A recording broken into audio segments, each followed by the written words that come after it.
ज्यादातर ऐसे लोगों की संख्या अधिक होती है कि भक्ति को नहीं समझते हैं।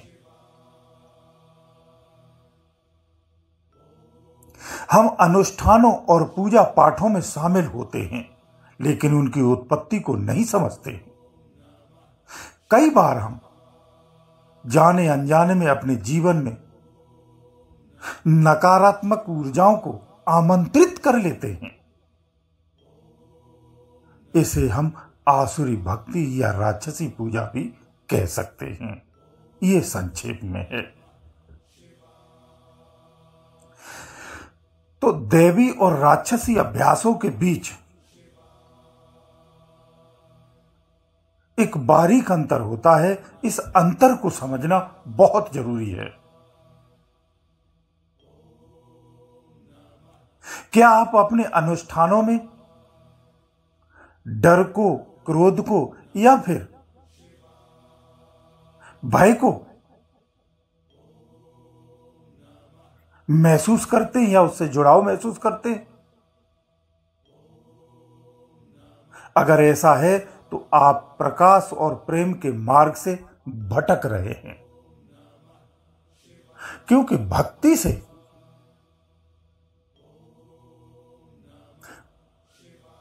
सब अच्छा होता है, बुरा नहीं होता है। अगर व्यवहार की भाषा में कहें,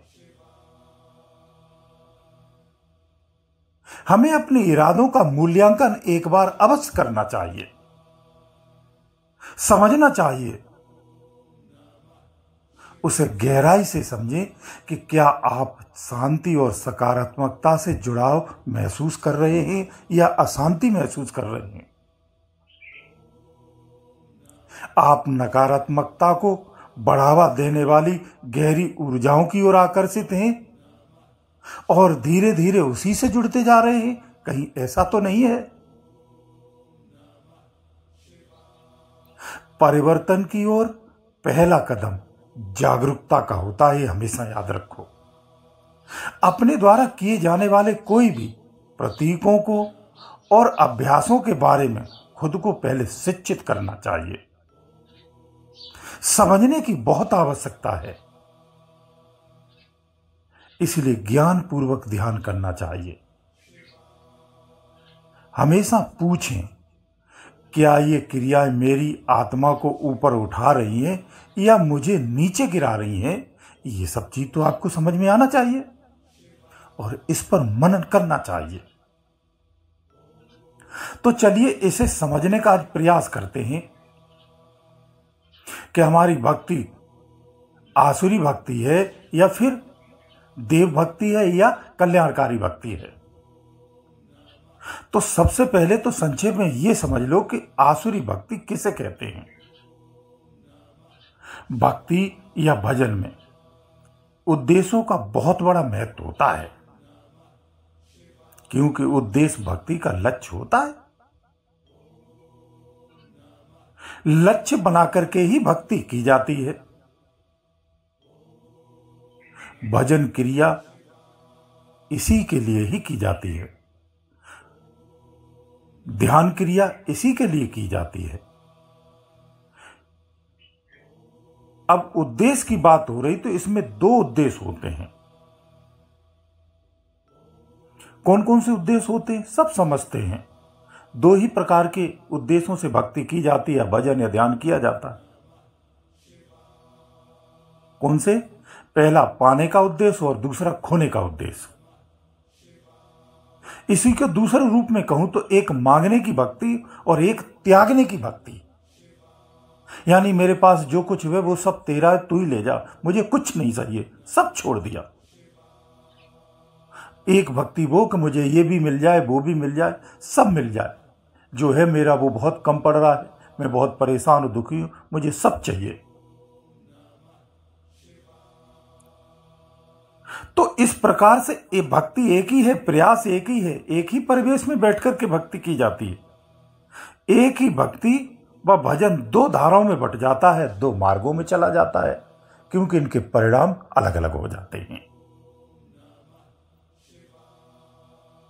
ऐसे समझ सकते हैं कि जिस प्रकार से परमात्मा दैत्य और दानव दोनों को दर्शन देता है, लेकिन उस दर्शन से होता क्या है, उस दर्शन का परिणाम क्या है? उस दर्शन का परिणाम यह होता है कि उसमें से एक का तो कल्याण होता है और एक का पतन हो जाता है। तो जो पाने की भक्ति है ना, जो मांगने की भक्ति है, यह दरअसल में आसुरी भक्ति है, क्योंकि आपने जो मांगा है वो आपको मिला है। आसुरी भक्ति का परिणाम निश्चित रूप से पतनकारी ही होता है। जो आपको मिला है उसके उपरांत फिर क्या है? आपने मांगा और मिल गया, अब क्या करेंगे? इसके बाद आपका पतन ही है, इसके अतिरिक्त और कुछ नहीं है, क्योंकि आपने अपनी निज की पूंजी कभी इकट्ठी ही नहीं की है। ध्यान रखो, अपात्रता में प्राप्त शोहरत, सफलता, दौलत व्यक्ति को कैसा बनाती है?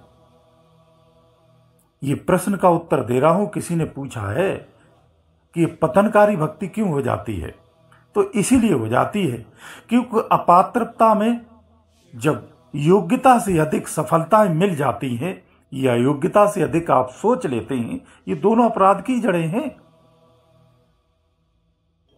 आप अपात्र हैं तो शोहरत और दौलत और प्रसिद्धि और सफलताएं जब आपको मिलती हैं तो व्यक्ति को क्या बनाती हैं?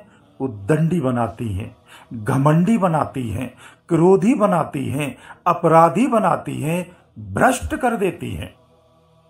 इस प्रकार से वो कुमार्गों पर ही ले जाती हैं। अधिकतर यही परिणाम होते हैं। अपात्रता का परिणाम, अपात्रता की प्राप्त सफलता का परिणाम इसलिए पतनकारी होता है। राक्षसों ने घोर तपस्या की थी और भगवान से मन चाहा वरदान भी प्राप्त किया, जो चाहा वो मांगा और हासिल किया अपने तपोबल से। लेकिन उनका परिणाम क्या हुआ? परिणाम आप सभी जानते हैं, इतिहास गवाह है, उनका नाश हुआ है। उन्हें कभी सम्मान से याद नहीं किया जाता है। इसलिए मांगने वालों की अंतिम दशा कीड़े मकोड़ों की तरह ही होती है। उनका जीवन व्यर्थ में ही चला जाता है। अगर कुछ रह जाता है तो सिर्फ पछतावा, और उस पछतावा में दुख, क्लेश, कष्ट, भय और अपराधों की एक लंबी लिस्ट मिलती है। इसके अतिरिक्त और कुछ नहीं होता है। वही जो खोने का, त्यागने का, समस्त संसारिक जंजालों से मुक्त होने के उद्देश्य से जो भजन या भक्ति करता है, उसका निश्चित रूप से कल्याण है और जीते जी कल्याण है। वो साकार रूप में भी जिस कर्म को करता है, वो हर कर्म उसका सत्कर्म बन जाता है और उसका निश्चित रूप से परिणाम कल्याणकारी ही होता है।